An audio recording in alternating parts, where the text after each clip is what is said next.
Boa noite. O acesso à internet é a cada dia mais importante na vida de todos nós. Uma ferramenta fundamental nos dias de hoje. A revolução em andamento proporcionada pelo uso de novas tecnologias da comunicação nos coloca frente a processos de transformação na convivência em sociedade e na prática política. A democracia na era da internet é o tema do Brasilianas dessa noite. Para discutir essas questões são nossos convidados. O professor e membro do Colaboratório de Desenvolvimento e Participação da USP, Jorge Machado, o professor do Programa de Pós-Graduação em Ciências Humanas, Sociais e Energia da Universidade Federal do ABC, Cláudio Luiz Penteado, e no Rio, o professor e pesquisador do Instituto de Estudos Sociais e Políticos da Universidade do Estado do Rio de Janeiro, Fabiano Santos, que já participou de outras vezes aqui. E também contamos com a colaboração da jornalista Vanessa Casalino, que vai selecionar perguntas enviadas pelo portal brasilianas.org. Nesse primeiro bloco, vamos falar dos levantes aí assistidos nos últimos anos, movimentos sociais do mundo, graças à popularização das redes sociais, também ao processo migratório, ampliação da globalização e tudo mais, né? A questão do Occupy Wall Street dos Estados Unidos, a Primavera Árabe no Oriente Médio e o passe livre no Brasil. Eu começo com o Jorge. Jorge, qual é o ponto comum que une todas essas manifestações? Bom, eu acho que são movimentos que têm predominância de pessoas jovens. Eles usam a internet como uma estrutura, como meio de comunicação e articulação política.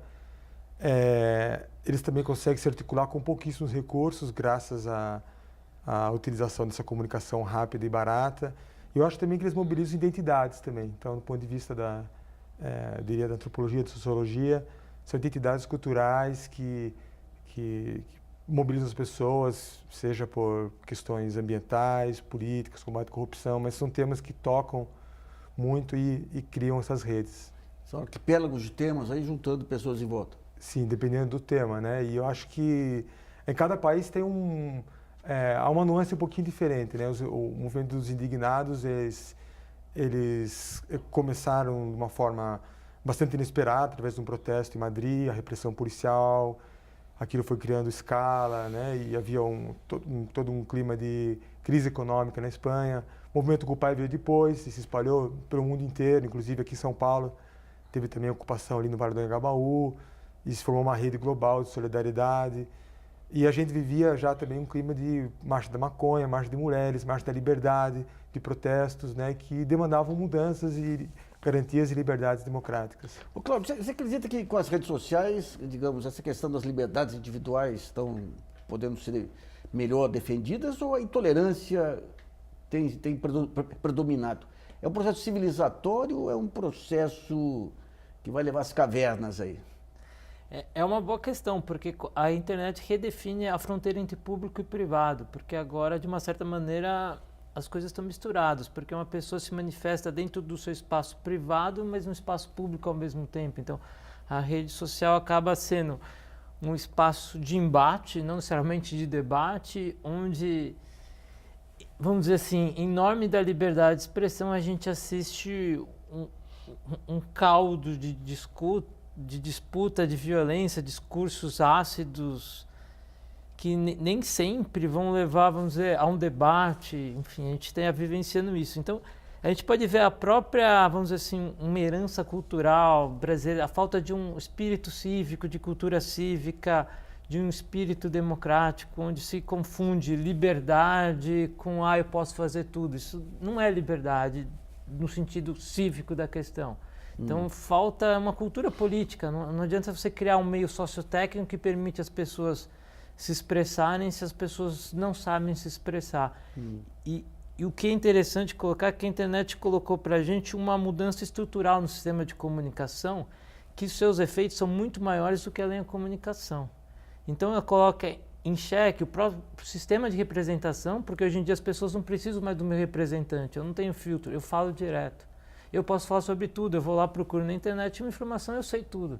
Então você cria um espaço de você perder os intermediários, as instituições estão sendo questionadas, desde a mídia tradicional às instituições representativas. Então, essa série de manifestações, os embates, colocam em questões disso. Então, pessoas que têm anos de estudos, movimentos sociais, estão perdendo espaço para o que a gente chamava antigamente de ativismo de sofá, sofá está ganhando espaço, então todos viraram especialistas sobre tudo. Basta pesquisar na internet que estão lá as respostas. Eu queria ver o Fabiano. O Fabiano, quando a gente pega, digamos, o mundo analógico, o mundo não virtual, você tem todo um conjunto de filtros aí. Quer dizer, ninguém vai chegar no meio da rua, cometer uma grosseria porque as pessoas chamam a atenção.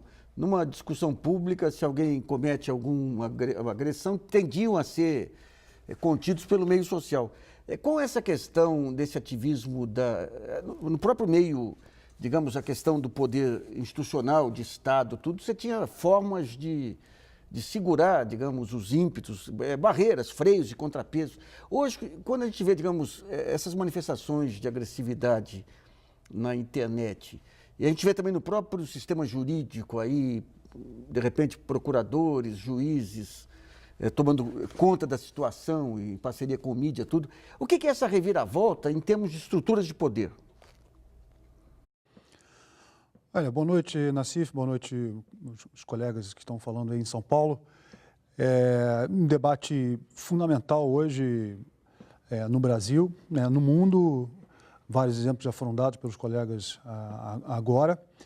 E isso é bastante preocupante o que você pergunta, e especificamente a questão da cultura, da verbalização, não é? Do modo pelo qual as pessoas têm se manifestado através desses instrumentos de manifestação da sua opinião, da sua visão política. E eu acho que esse fenômeno da internet, das novas tecnologias de comunicação é um fenômeno muito recente e muito recente, né? O que me ocorre é fazer alguns paralelos com outros momentos na história recente, momentos nos quais essas mudanças tecnológicas ocorreram e impactos políticos foram sentidos. Eu acho que já tivemos a oportunidade de debater um pouco esse aspecto aqui no seu programa, e a gente tem a oportunidade de tentar aprofundar isso de novo, né? Me vem muito à memória duas modificações importantes nos meios de comunicação ocorridos no século XIX e no século XX. Primeiro, a imprensa, né, e o jornal como um meio de ativação política, né? E os partidos socialistas, trabalhistas, comunistas usaram isso intensamente como meio de mobilização, né, das suas clientelas potenciais.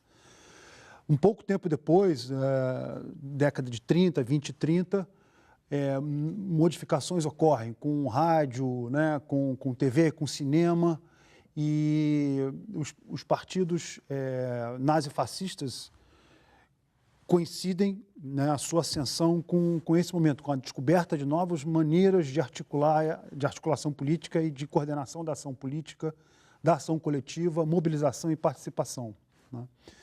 Então, a minha impressão é que a gente está observando esse fenômeno também agora, não é?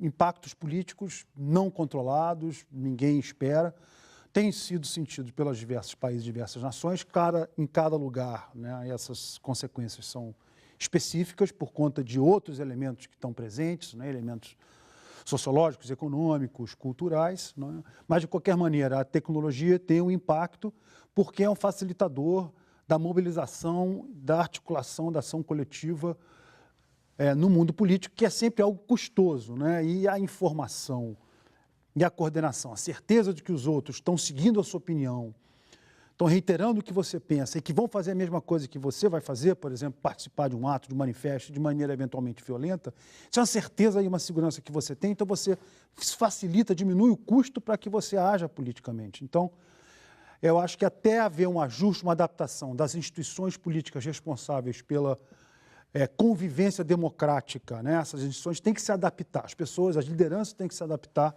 a novas tecnologias e os potenciais deletérios que isso tem trazido para a experiência política dos povos. O Brasil ao mesmo tempo que tem um enorme potencial econômico, político, cultural, né, por detrás, implícito nessas tecnologias, eu acho que o Brasil é uma vítima, né, do acelerado uso, da falta de socialização política de diversos segmentos da sua juventude e da sua sociedade. Eu acho que a direita brasileira está dando um show, né, de incivilidade política nesse particular. Então, eu acho que é vítima, né, desse fenômeno. E aí tem que haver uma adaptação e mais responsabilidade das lideranças políticas. Eu vejo muito, por parte das lideranças políticas, um aprofundamento e o acirramento dessas tendências, e não a sua absorção e a sua digestão do ponto de vista democrático. Ô, Jorge, amanhã a Secretaria de Direitos Humanos aqui vai lançar um projeto aí para poder conter os abusos de internet aí, junto com o Ministério Público, a intolerância. Isso aí por si é um fator de restrição, digamos, a esses abusos. De que maneira, digamos, que a parte civilizada das redes sociais e da internet pode se contrapor a essa agressividade semi-anônima aí dos trogloditas do jogo político? A princípio eu achava que essa iniciativa da Secretaria de Direitos Humanos era algo que poderia prejudicar a liberdade de expressão, né? Porque eles iam fazer monitoramento, a gente sempre desconfia quando o governo faz monitoramento. Qual o propósito disso? Não interessa qual seja o governo, não nada contra o governo federal.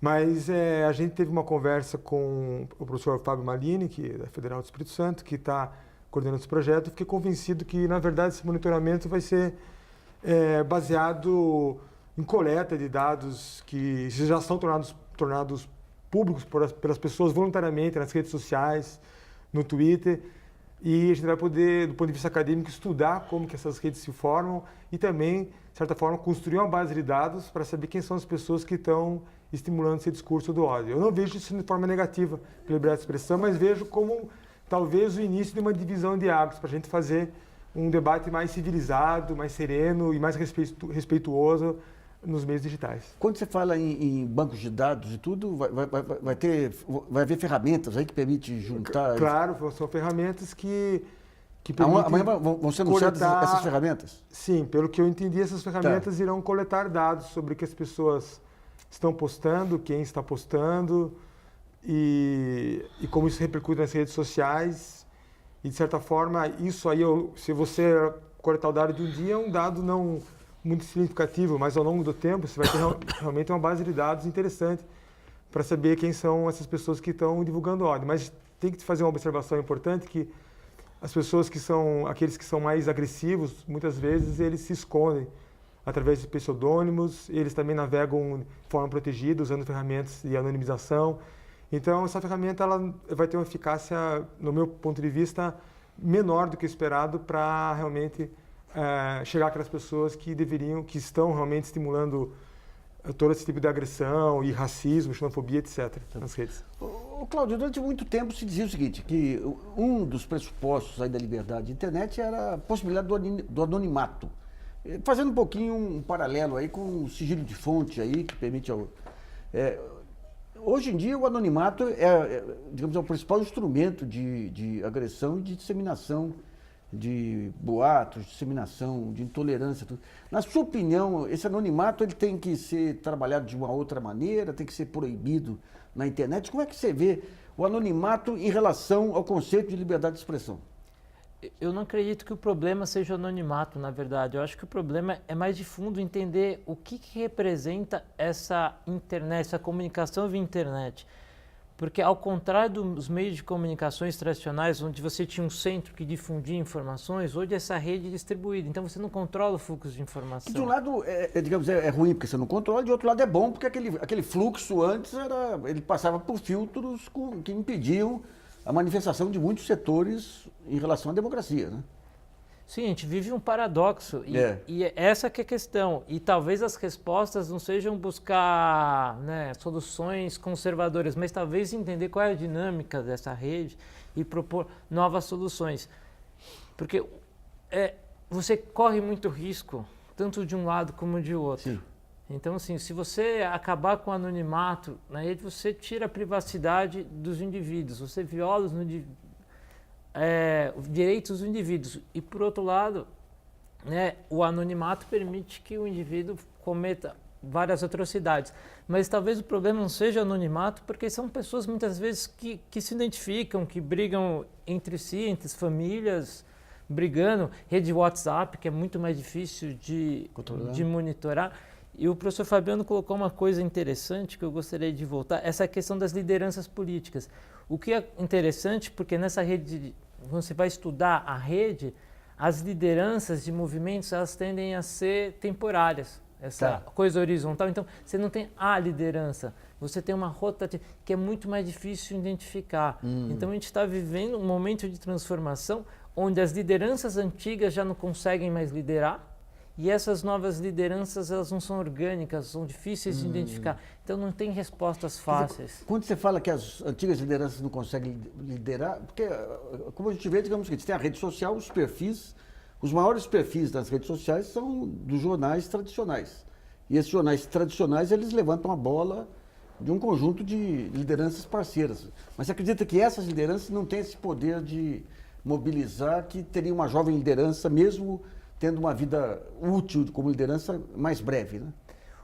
Um fenômeno que a gente observa na internet, observando os dados. O que acontece é muitas vezes uma pessoa comum posta um vídeo, uma meme na internet, e essa pessoa é retweetada por alguém famoso, por alguém conhecido, e viraliza. Você não controla a informação. Então, qualquer um... Então, os dados que eu tenho das eleições, estudando, você vai ver perfis de gente no Twitter, sei lá, com 2, 3 mil seguidores, de repente sendo trending topics. Essa é uma característica da rede, se você não controla. Você tem alguns centros que gravitam dentro deles, né, que chama de clusters.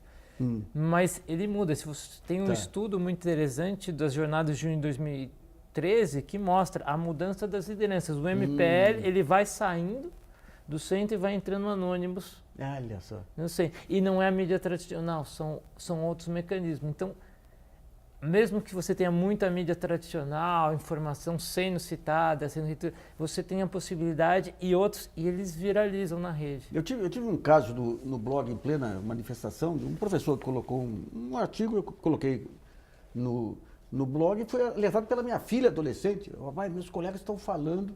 Quando eu fui ver, em uma semana teve 460 mil visualizações, algo que eu nem tinha reparado no começo.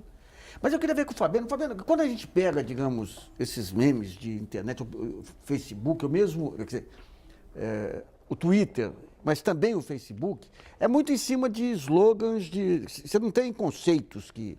De que maneira que esse conjunto de slogans, à direita e à esquerda, ajuda a formar uma percepção política mais acentuada? Fica só na base do slogan mesmo, sem condições de aprofundamento, ou esses slogans representam uma linha de frente de um conjunto articulado de conceitos? Eu vou tentar fazer essa reflexão a partir da sua provocação e junto do que eu estou ouvindo dos colegas, mas de uma maneira ainda bastante superficial, nada rigoroso, analítica e empiricamente, tá? Mesmo porque eu não sou um usuário, seja de Facebook, seja de Twitter, né? Eu sou bastante tímido e meio primitivo nessas questões tecnológicas, né? Mas tem me preocupado bastante essa questão da falta de reflexão e de debate, né? Que nós temos constatado através dessas tecnologias. Ao mesmo tempo que temos exemplos de utilização do Facebook como uma forma de debater, de se aprofundar e de se disseminar artigos e visões alternativas e críticas, por outro lado, usuário do WhatsApp eu sou, e o que eu mais vejo é assim, a repetição de fórmulas prontas, acabadas, com muito pouca reflexão. E a gente sabe que política é um fenômeno complexo, cheio de mediações, e o que eu menos vejo nessas manifestações dessas tecnologias, no ponto de vista político, é reflexão e mediação, né? São fórmulas muito óbvias, né, grosseiras, né, e sempre ativando a questão, né, mais presente, né, na mídia tradicional, né, a questão da corrupção, que política e políticos e partidos não prestam, né, especificamente os partidos que estão no governo, né, então, e de uma maneira repetida, né, e repetida, e, em grande maioria dos casos, com uma percepção muito negativa do país, né? Então, com uma tendência assim, a inculcar o pessimismo, uma visão negativa de si mesmo muito grande, né? Então, isso funciona muito como uma máquina de propaganda, né? Pelo menos para aquelas pessoas que estão socializando politicamente agora, são jovens, não tiveram uma visão da ditadura, não tiveram essa percepção, essa experiência, né? Não tem nenhuma sofisticação, pensam que são inteligentes, não são, não tem nenhuma informação mínima que seja comparativa, né? Então estão socializando agora, chegando para a vida política, ou de uma hora para outra passaram a ter uma preocupação política, vem cheio de preconceitos. Então as fórmulas prontas e acabadas são um prato cheio para o desenvolvimento de uma cultura política de cunho nazifascista, né? Então, isso foi um fenômeno que ocorreu na Europa, né? Os países tinham acabado de se desenvolver, uma frustração nacional muito grande com a recessão, ao mesmo tempo que você tem um desenvolvimento econômico rápido, depois tem uma recessão econômica, o sentimento, identidade nacional puxada para baixo, não é? Então, as fórmulas prontas acabadas, né? E a identificação de culpados, né? Através dessas propagandas diárias, massivas, né?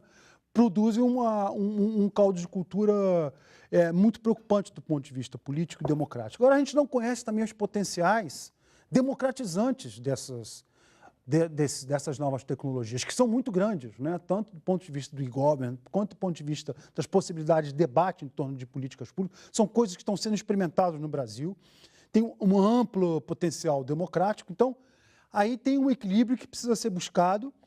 E, de novo, eu quero voltar à importância, né, dos partidos. Se a gente observar o que aconteceu na Grécia, então, uma nova esquerda se organiza partidariamente e conquista, através da democracia e do voto, a responsabilidade de governar, que é o Syriza. Agora, na Espanha, a gente tem uma nova força à esquerda, que é o Podemos, né? Então, não está assim, o jogo não está ganho nem para um lado nem para o outro, né? Eu acho que existe um enorme potencial democrático, né, dessas novas formas de comunicação, e a questão é saber fazer com que elas convivam com os mecanismos de produção de lideranças políticas, digamos, entre aspas, tradicionais, que são os partidos, as eleições, esses mecanismos que possibilitam, né, a participação política num plano de igualdade e, ao mesmo tempo, de massa. Então, não se tem resposta para isso, né, Nassif? Eu acho que isso é uma questão que o Brasil está vivendo, experimentando, mas coloca muitas preocupações, né? Mas a gente sabe que também tem muitos potenciais, né? Bom, vamos a uma pergunta enviada através do portal brasileiros.org, selecionada pela jornalista Vanessa Casalino. Lembrando que o programa é ao vivo, você ainda pode enviar a sua pergunta. Vanessa. Boa noite, Nassif. Boa noite aos nossos convidados. Boa noite a você que nos assiste. A pergunta é de Fátima Souza, de Santo André, São Paulo. Ela quer saber o seguinte: o que mais colaborou para os grandes protestos organizados pelas redes sociais no mundo? O reconhecimento dos movimentos sociais de uma nova ferramenta para se articular, nesse caso a internet com suas redes sociais, ou os desequilíbrios financeiros? Ou podemos dizer que foi uma receita com os dois ingredientes? Ou seja, o fim das utopias pela financiarização da economia, também que ela quis dizer. Jorge. Eu acho que as duas coisas se combinam aí. Se a gente observar o Occupy dos Estados Unidos, os indignados, se a gente observar, acho que o Brasil também, a gente tem visto isso, né, que apesar das jornadas de junho de 2013 terem sido com o slogan dos 20 centavos, mas a gente viu que todos esses outros grupos que se juntaram, e eu diria, pegando um pouco o gancho do Fabiano, né, a gente deve observar aquele cidadão médio que não é politizado, que começou a participar também. Então tem todo esse contexto.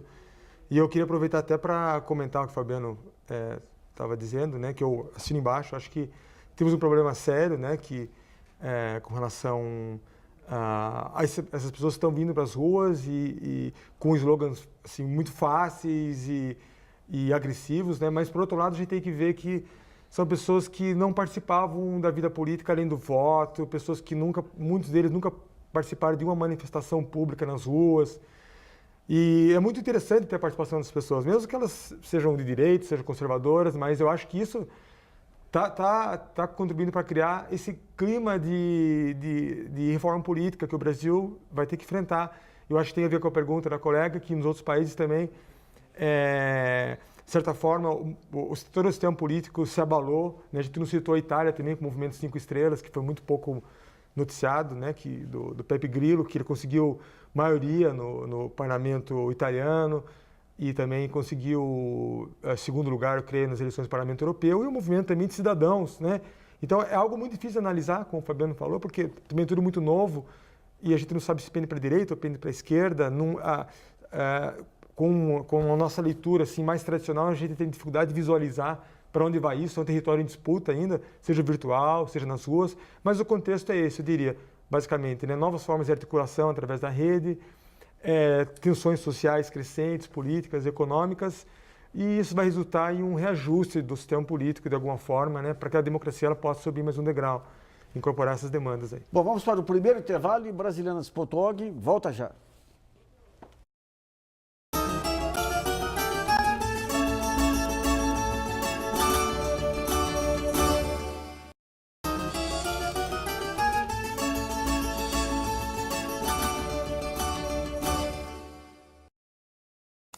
Voltamos a apresentar o programa Brasilianas.org, que discute hoje a democracia na era da internet.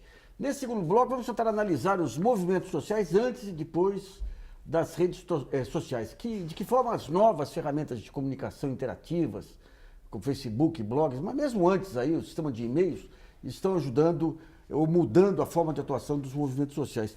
Eu passo a questão para o Cláudio, eu conheci algum tempo atrás um coletivo aí, as mulheres, a Marcha das Mulheres. Marcha das Mulheres. Que eles virou um movimento global e eles começaram a se articular no final dos anos 80 aquelas primeiras redes das universidades. De que forma que, digamos que, com as redes sociais, está tendo uma internacionalização também dos movimentos sociais, o Cláudio? As redes sociais estão associadas ao fenômeno que nós chamamos de Web 2.0, né, que saiu de mídias sociais, onde você sai dos sites institucionais, onde o usuário, ele além de consumidor, ele é produtor e difusor de informação. E está inaugurando uma nova forma de uso da internet, que ainda está mudando agora, que hoje o acesso está sendo muito grande, principalmente por celular, uso de aplicativo. Então você está tendo uma nova transformação do uso da internet. As redes sociais permitem que muitas vezes pessoas entrem na internet e ficam somente numa rede social, no Facebook, por exemplo. Ele vai navegar a partir daquelas redes sociais. Então, de acordo com as redes sociais, vai ser o link, a relação que ele vai ter. Então, se ele gosta, o perfil dele é determinado, as relações que ele tem, ele vai indicar somente por um caminho. Se é uma rede mais aberta, então tem uma série de estudos que vêm da sociologia norte-americana, estudos de redes sociais não offline, que a gente pode encaixar para tentar entender um pouquinho esse fenômeno dessas redes sociais online. Porque você tem redes atuando dentro de uma rede social distribuída. Então você vai ter os grupos de amigos, você tem grupos de infância, você tem as relações do trabalho, tem outras relações e a partir disso você vai se relacionando. Então, hoje em dia, no Brasil, você tem das pessoas que têm acesso à internet, de 70%, 80%, eu não sei o número exato, mas 70%, 80% usam Facebook. É um número, o Brasil é um dos maiores acessos do Facebook. Conseguiu transformar em fenômeno até aquele que morreu agora, como é que chama? Aquela rede... O Orkut. O Orkut, até o Orkut virou fenômeno aqui, pô. Então o Brasil tem essa coisa do brasileiro de usar. Então essas conexões, essas redes sociais que esse indivíduo vai traçando, vai de uma certa maneira direcionando como ele vai usar a internet. Porque aquele sonho antigo daquela utopia dos criadores da internet de interligar, de opor vários links, acaba se limitando nessas redes sociais. O efeito positivo, as pessoas conectam, eu reencontro pessoas que eu não via faz tempo, eu mantenho contato. Mas, por outro lado, muitas vezes as pessoas ficam somente nas redes sociais, acabam limitando a potencialidade da internet. A gente percebe aí nos blogs e tudo que muitas pessoas querem ir no lugar para ler aquilo com a qual elas concordam. É isso. São consumidoras passivas, elas não querem informação, né? É o que a gente fala, né, de pregando para convertidos. Muitas vezes são pessoas, ou as pessoas vão lá para brigar, entra no blog do Nassif para brigar com você. Você porque tem uma fixação ou fica acusando você de várias coisas. O patrulhamento é insuportável. Então você tem essas várias nuances dessa internet. Eu queria ver com Fabiano, quando a gente olha no século, quer dizer, todos aqueles grupos que de alguma forma tinham influência sobre a opinião, né, os partidos políticos, as religiões, torcidas de futebol, todos esses grupos, em períodos democráticos, eles são marcados, digamos, pelos grupos de mídia, que definiam, que tinham um poder que ia acima de todos os grupos. Né? Hoje, mesmo com essa implosão aí dos sistemas de informação através das redes sociais, a gente vê, por exemplo, o avanço das religiões também. De que forma que você encara esse fenômeno do avanço das religiões dentro desse contexto de pulverização dos sistemas de poder? A questão...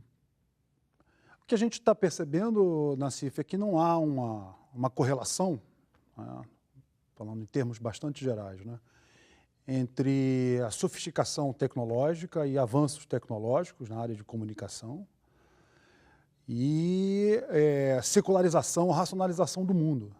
Né. A gente tem observado a eclosão, a explosão de conflitos religiosos, conflitos étnicos, né, e violência crescente, né, em determinados locais, né, em determinadas regiões, e violência motivada por questões com uma geopolítica distante, relativamente distante. Né? A gente pode até desenvolver teorias interessantes sobre a influência que a geopolítica exerce sobre alguns conflitos étnicos e religiosos em alguns lugares do mundo. De toda forma, a experiência identitária, simbólica, religiosa, étnica, como estimulante da violência individual, coletiva e em pequenas coletividades, é genuína, existe. Né? As pessoas vivenciam isso, né? Agem por conta disso. Então, é uma questão sociológica bastante interessante observar que essa sofisticação tecnológica não está associada à racionalização do mundo, né? E a maior racionalidade das dimensões da vida outras, né, que não a otimização dos meios de comunicação e de outras tecnologias, otimização, redução de custos para se fazer várias coisas. Né? Então, eu acho que o Brasil tem percebido isso, por exemplo, o que a gente observa como pauta do Congresso Nacional, do ponto de vista comportamental, né, é uma coisa impensável há alguns anos atrás. Né? Se a gente observa a vida de um ponto de vista teleológico e iluminista, a gente pensaria que a pauta do Congresso seria outra, né? Não seria o avanço, né, da criminalização do aborto ou a questão da maioridade penal, né? E não adianta argumentar. Né? E certamente os defensores dessas ideias são pessoas muito linkadas, né? São pessoas que usam Facebook, são pessoas que usam mídias sociais intensamente, né? Estão conectadas e têm suas comunidades, né? E não há debate, não há reflexão, não há deliberação. Né?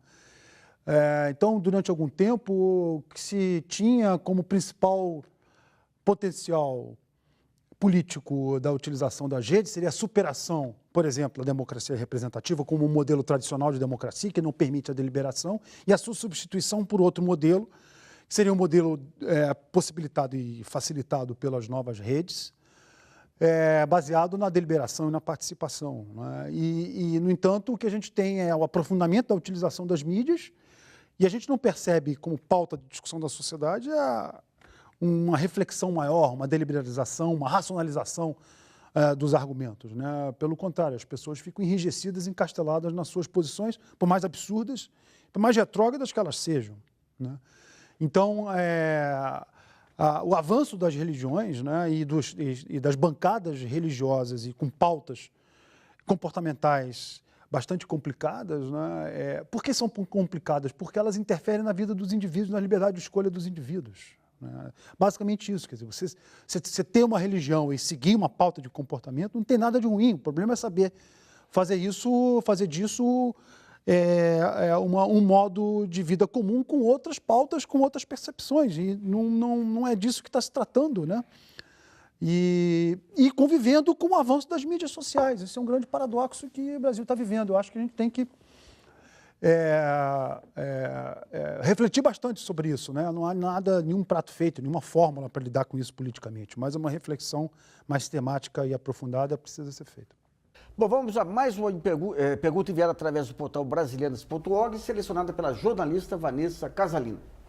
A pergunta foi feita por Maura de Oliveira, do Rio de Janeiro. Ela quer saber o seguinte: como confiar nas redes sociais e na internet como plataforma de articulação política? Há indícios de que os grandes grupos empresariais do meio, como Google e Facebook, podem usar essas plataformas contra o avanço da democracia? Eu acrescentaria em cima disso essa questão do poder nacional versus essa visão internacional, supranacional das grandes redes sociais. Como é que você vê essa convivência, Jorge? Bom, é um risco, né? Mas essas empresas vivem da reputação. Então, se for descoberto esse tipo de manipulação, é algo muito grave para elas. Então, eu acho que está mais para a teoria conspiratória. No entanto, a gente tem que ficar muito atento que, por exemplo, o Facebook ele tem um algoritmo, chama de algoritmo, que é como eles programam, determinam o que você vai ver. Né? Então, isso é uma coisa que só ele sabe exatamente como funciona. A gente desconfia, entende mais ou menos, mas eles conseguem ver toda a rede. E com isso, eles podem manipular as preferências das pessoas, as emoções das pessoas.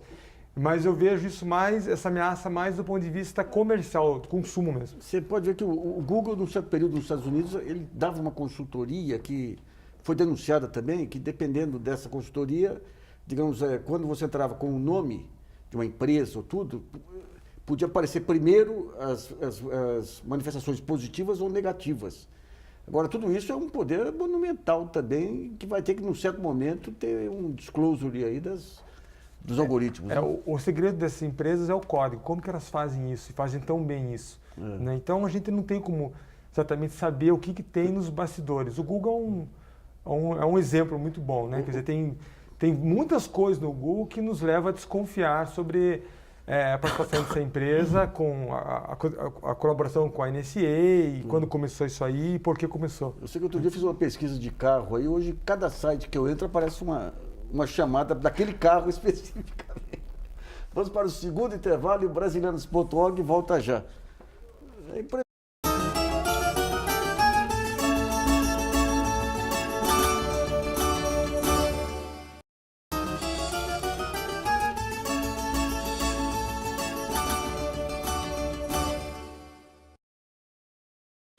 Voltamos a apresentar o programa Brasilianas.org sobre a democracia na era da internet. Nesse último bloco vamos debater se é possível um modelo de democracia direta ou mudanças na democracia representativa capaz de organizar esse mato de demandas sociais proveniente dos novos tempos e novas formas de comunicação. Eu vou ao Rio com o Fabiano Santos, nós já discutimos isso aqui em outros momentos. Fabiano, qual é a sua percepção aí sobre, digamos, os limites da democracia, os limites ou as possibilidades da democracia representativa? De que maneira que ela trabalha esse volume imenso de demandas, de informações, de novos grupos se organizando, esse arquipélago de pequenos grupos se organizando em torno de temas, subtemas e tudo mais aí? Pois é, a gente vem conversando sobre isso, né? Então, um tema que tem que permanecer, né, na pauta por conta da novidade e a enormidade de aspectos, né, em torno dessas novas possibilidades de informação e novas tecnologias, né? Bom, os colegas acabaram de falar de vários aspectos e mudanças, a velocidade das mudanças, né? Então, a impressão que se tem é que coisas como partidos, né, voto, eleições, são coisas do passado, né? E a inserção política, a participação política, né, da sociedade, das pessoas, né, passará a ser pautada, definida, organizada de uma outra maneira. Só que acho que tem duas proposições não necessariamente verdadeiras aí. Em primeiro lugar, uma coisa que é absolutamente falsa é essa concepção de que o voto, o partido, esse mecanismo democrático que nós conhecemos é algo ultrapassado e velho. Voto como algo de massa, organizando a participação política e né, homogeneizando, uniformizando os direitos políticos de uma massa muito grande de pessoas, independentemente de sexo, classe, cor, é algo muito recente, Nassif. Isso que é preciso ver. É uma experiência recente, os estudos políticos vêm mostrando isso sistematicamente, não é? E isso é uma premissa que se parte quando se fala de mudanças na democracia representativa, que ela não necessariamente é verdadeira. A segunda é que essas novas tecnologias vão produzir algo consistente democraticamente logo em seguida, e prescindindo dos mecanismos de democracia representativa, né? Então, essas duas proposições que a gente precisa discutir. A minha aposta, né, que reiterando já falas, né, nesse mesmo programa de hoje, a minha aposta é que é preciso encontrar formas de convivência, né? Ao mesmo tempo que as novas tecnologias permitem manifestações, deliberações, participação em formas não conhecidas, não permitidas pelos partidos, por outro lado, o voto, a experiência partidária, a experiência parlamentar congressual são instituições, não é, que não vão sofrer substituição num horizonte curto ou médio de tempo, né? Empiricamente, eu quero repetir a experiência, por exemplo, na Grécia, a experiência na Espanha, né, de movimentos sociais que começaram com novas tecnologias e com uma crítica forte à democracia representativa, movimentos que hoje em dia estão ali conseguindo agregar opiniões, conseguindo agregar interesses, né, costurar interesses diversos e se tornando alternativas viáveis na administração de países complexos, de nações importantes no mundo, né? Então, eu acho que o Brasil ainda vai penar um pouquinho, os partidos ainda vão penar um pouquinho, mas vão recuperar a sua credibilidade, vão achar o seu local, o seu lugar e o seu equilíbrio e o seu modo ideal de convivência com os novos formatos de participação permitidos pelas novas tecnologias. Jorge, você concorda? Qual é a sua opinião? Eu concordo em partes, né? Eu acredito na democracia direta. Eu acho que esse é o ideal, né? A gente não sabe quando você vai alcançar ela. Agora, eu acho que esses partidos, eles respondem, os movimentos respondem, ou são uma resposta a uma demanda das pessoas de participarem mais do poder. E só que a pergunta é como podemos fazer isso sem destruir tudo que a gente construiu ao longo da história. O sistema representativo nosso também, ele não pode simplesmente desaparecer, implodir, porque vai ser o caos. Ou seja, como a gente vai fazer uma forma política que a gente traga mais a população, o povo mesmo, o povo carente em suas demandas, mais próximo do poder. Então, isso é um ideal, mas acho que tem muita gente tentando construir isso. Mas deixa eu fazer uma pergunta. Quando você olha, digamos, o que é esse oceano de interesses de um país, as correlações de força, o próprio conhecimento da realidade, são realidades muitíssimo complexas, né? Então, digamos, se você vai, digamos, opinar de forma direta sobre um orçamento ou sobre uma política pública, pressupõe um grau de conhecimento do conjunto da população que não se manifesta. Você não tem uma forma organizada, uma estruturada dessas informações para ter uma decisão, digamos, racional e que seja uma síntese. Você está afirmando, está perguntando. Eu estou afirmando isso. Está afirmando. Estou afirmando então, estou afirmando para te provocar e para você poder discordar. Eu acredito que na inteligência coletiva, que a gente precisa desenvolver metodologias para poder buscar soluções colaborativas. E já tem experimentos. Na Suécia teve o DemoX, que foi um partido que elegia um laranja e todo o processo de tomada de decisão, construção de propostas era feito por um sistema, que era um sistema de informação, que as pessoas opinavam e a pessoa só ia lá, votava ou propunha coisas que esse coletivo definia, né? Também tem que lembrar os movimentos dos partidos piratas. Tem o Partido Pirata Alemão, que está em vários parlamentos regionais, não passou a cláusula de barreira de 5%, mas também gerou um movimento também europeu, começou na Suécia e hoje em dia ele está muito próximo de ser o primeiro partido da Islândia. Então a gente está falando de países desenvolvidos que estão buscando também, que tem uma sociedade civil forte, organizada, bom sistema educacional e que todo mundo usa tecnologia e a população está começando a ouvir essas pessoas, jovens, tentando construir algo novo. Então podemos, só para concluir, podemos não, para mim não, ele como partido não é uma acomodação dentro do sistema, não acredito nesse sistema como pesquisador, né? Mas eu acho que foi uma forma dos indignados eles conseguirem canalizar toda a força política que eles obtiveram, todo o respaldo que eles tiveram para o movimento deles. Vamos a outra pergunta enviada pelo portal brasileiras.org, selecionada pela jornalista Vanessa Casalino. A pergunta vem de Blumenau, Santa Catarina, feita pela Silvana Lucas. Ela diz o seguinte: a democracia na era da internet prejudica ou melhora a interação entre indivíduos? Qual é o papel dos educadores nesse sentido? Ela fala o seguinte: eu faço essa pergunta porque percebo entre os jovens da minha família uma aparente alienação ainda maior do mundo político no uso do WhatsApp, Facebook, etc. Bom, Cláudio. Eu acho que ela coloca uma questão muito interessante, acho que é essencial, e que o Fabiano reiterou, a ideia assim, de discutir a ideia de democracia. Eu acho que a ideia de democracia ficou banalizada. A ideia é que democracia todo mundo pode falar tudo, pode não fazer tudo.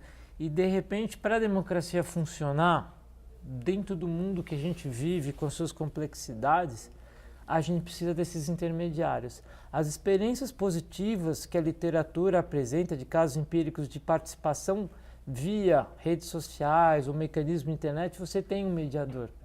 Você tem essa necessidade, as experiências mesmo de participação offline, as mais tradicionais, você tem um papel de mediação, da busca da qualificação da participação, de você incentivar as pessoas.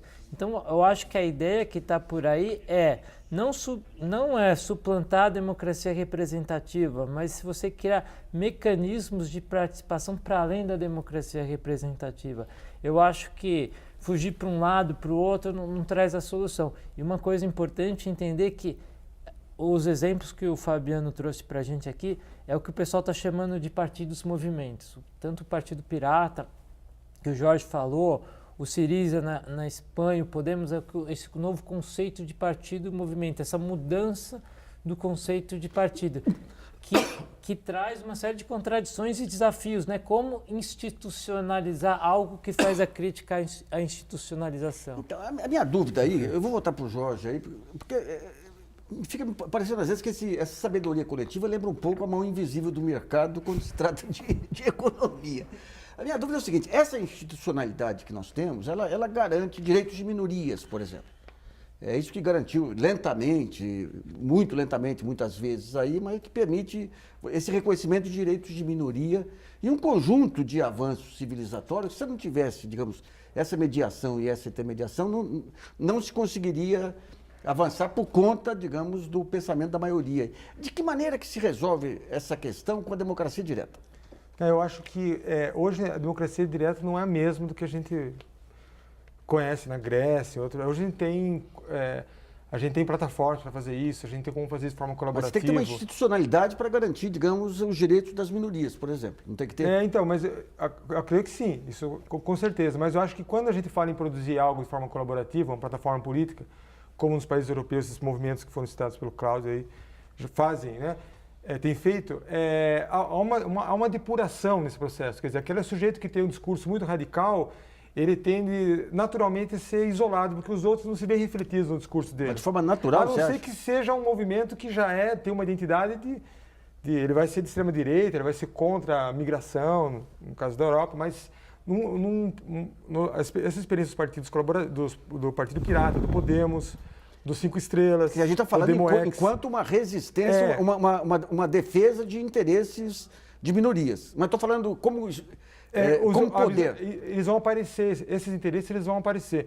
Porque eu acho que hoje em dia, cada vez mais, existe algo que está sendo construído, algo que tudo bem, pode ser os direitos humanos, ser uma construção ocidental, mas a gente tem algo em comum. A gente dialoga com alguns, ao redor de alguns direitos, alguns fundamentos. Eu acho que pelo que a gente tem visto na Europa, esse tem sido o centro. Quer dizer, vamos garantir alguns direitos básicos para as pessoas querem participar por quê? Mas vem cá, mais uma vez, você está pegando os exemplos, digamos... Os que funcionam. Que funcionam, mas quando a gente pega o contexto geral da Europa e mesmo do país, o que você tem, digamos, são grupos atuantes, mas que não são majoritários e que acabam sufocados muitas vezes aí por um avanço da intolerância e da extrema-direita. Então, se pegar o contexto geral... Esse contexto geral contempla, digamos, essa sabedoria coletiva? Eu acho que não, porque, na verdade, esses movimentos que nós citamos, eles estão em crescimento ainda. Então, a gente não sabe se isso vai avançar muito ou não, a gente não sabe para onde vai, mas é uma tendência de crescimento. A gente teve alguns momentos da história que a gente viu alguns movimentos crescerem e terem uma identidade que passou as fronteiras dos países de origem. O movimento dos partidos verdes, né, o movimento verde europeu, então é um exemplo disso. A gente tem outros movimentos agora que estão em expansão também. Tá. Bom, a gente está com problema de tempo aqui, senão eu mandava para o Rio também, mas nós estamos estourando agora. Você vê essa questão do próprio autocontrole, deixando solto aí para mão livre da opinião, dos movimentos, né? No contexto que estamos vivendo, não. Eu acho que a importância da qualificação da participação. Então, assim, a gente tem que caminhar no primeiro sentido, talvez no futuro, quando você conseguir fazer, que é o grande desafio. Porque não dá para a gente desprezar pessoas com conhecimento técnico, ou conhecimento de pesquisa, ou conhecimento de anos de luta, de repente...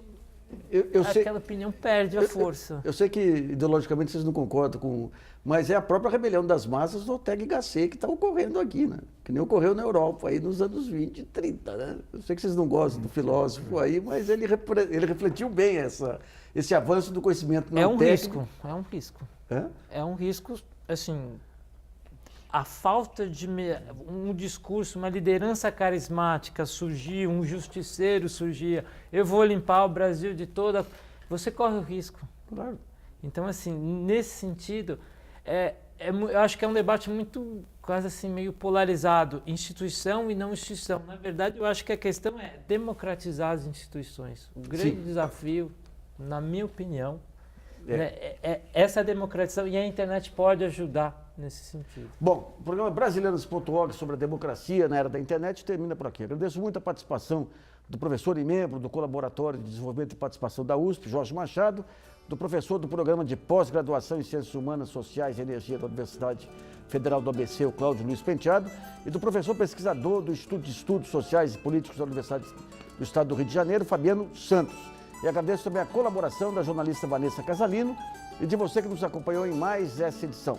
E lembre-se que você pode continuar colaborando e enviando sugestões, textos e vídeos para o portal brasilianas.org. Esse espaço aqui também é seu. E voltamos na próxima segunda-feira, às 8 horas da noite. Até lá!